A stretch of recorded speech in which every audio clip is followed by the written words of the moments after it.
Florida State, 2.5-point favorites against Louisville for the ACC title. 8 p.m. Eastern, ABC, Charlotte, North Carolina. We said it at the top of this live show. This is the find a way week if you're Florida State. Not perfect circumstances, no Jordan Travis. Just found a way to get a grimy, gritty, grindy win in Gainesville last weekend. Rivalry game.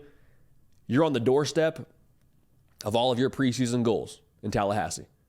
Every single thing that you sought out to accomplish before this year began is right there in front of you.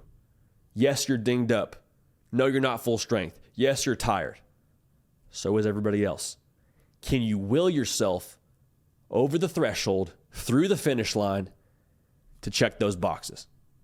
Starts in a game like this. And I cannot wait to watch it because this game in itself is so fascinating because you got Florida State on one side of it with everything to achieve. And then you got Louisville there as well. And there's sort of this thought, well, hey, Louisville got their second loss last week against Kentucky. They lost the rivalry game. They're not going to the playoff. Like, you know how big a deal this would be for Louisville if they win this football game?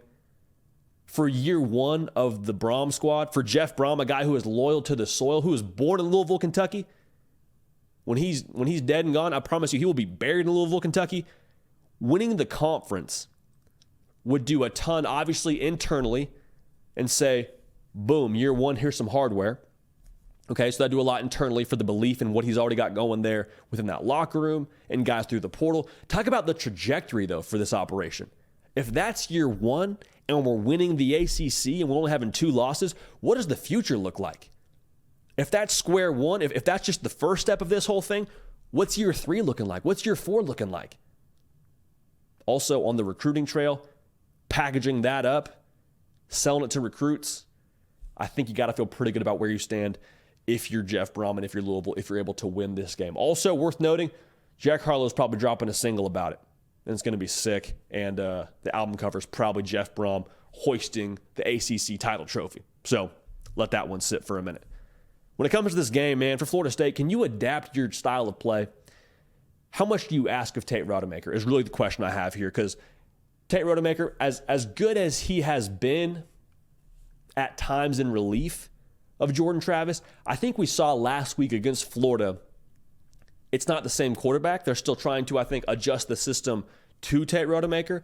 And adjusting the system, to me, looks like a different tempo of gameplay, if that makes sense. Like, I think in this game, what we've said since Jordan Travis got hurt is still true. Trey Benson, need you to tote the rock in this one, brother. He did that last weekend against Florida. I mean, 18, I believe it was somewhere 18 or 19 carries, 95 yards, 5 yards a carry, and 3 touchdowns. That'll do. That'll do just fine.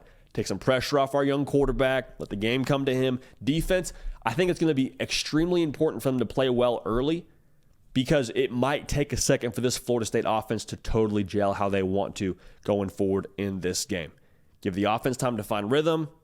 Eventually we'll be good, all right? It's what I think you would have to say for Florida State defensively. Because for Louisville, the scenario that would favor them is they're able to have a quick start, go up 10-0 in the first quarter. We're all checking our phones, looking at the score, that aren't watching the game and saying, oh boy, Louisville's up 10 on Florida State.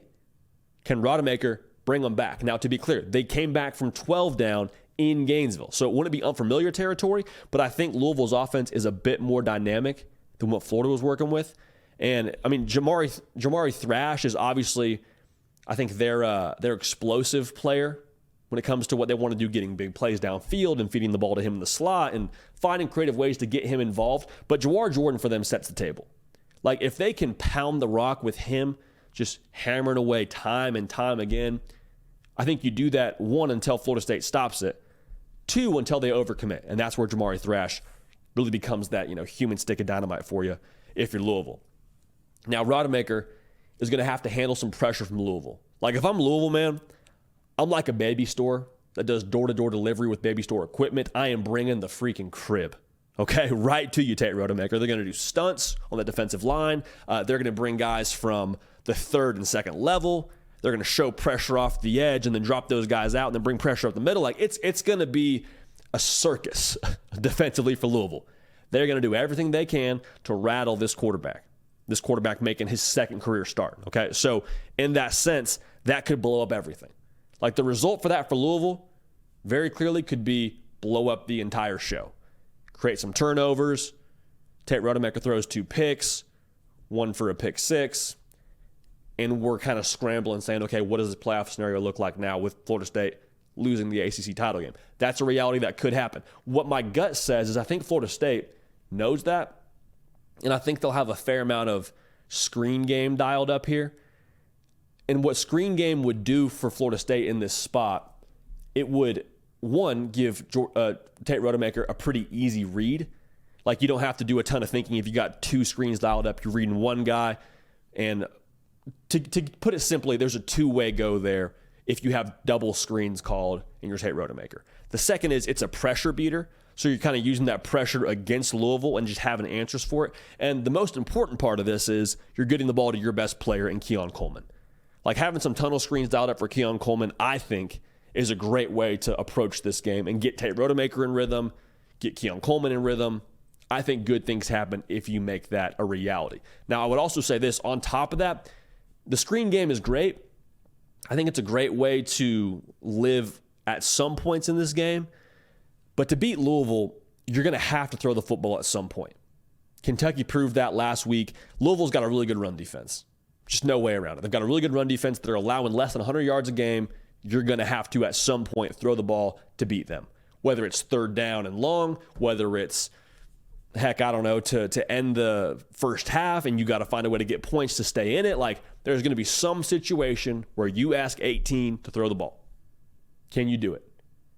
Obviously, what I just said a second ago was also true in that sense. Like, you can get Keon Coleman the ball in space, extremely important. In Louisville, they'll have to play in space in that way, but I think also you want to be able to push the ball downfield and make those safeties stay at around 8 to 10 yards so they can't just trigger on Trey Benson every single time.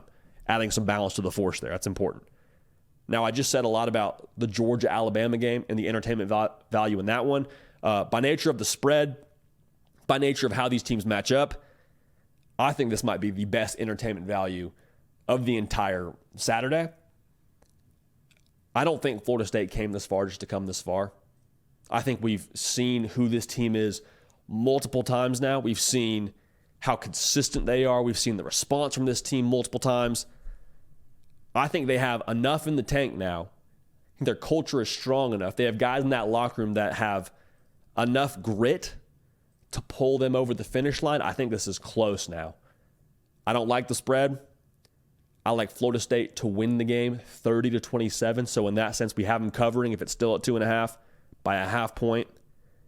And if that happens now, if you're Florida State, most importantly, your college football playoff spot is locked in. Jordan Travis, no Jordan Travis, an undefeated ACC champ. You could have me playing quarterback. It does not matter. You will be in if you're undefeated in your Florida State. That's first.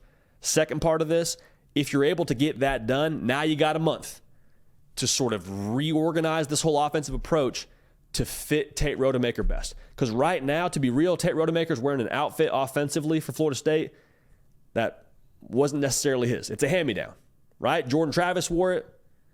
He's obviously unavailable. So they said, hey, Tate, try this on, see how it fits. Fits good enough. Okay, let's find a way to make it happen. Now, if you advance past this week, you get a chance to, all right, hey, let's find Tate Rodemaker style.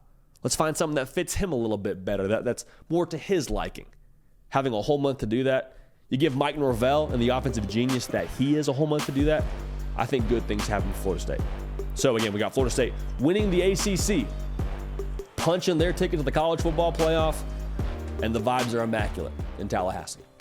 Hey y'all, thanks so much for watching. Subscribe to the channel here to make sure you don't miss an episode of The Hard Count. Also be sure to check out other videos on the On3 YouTube channel.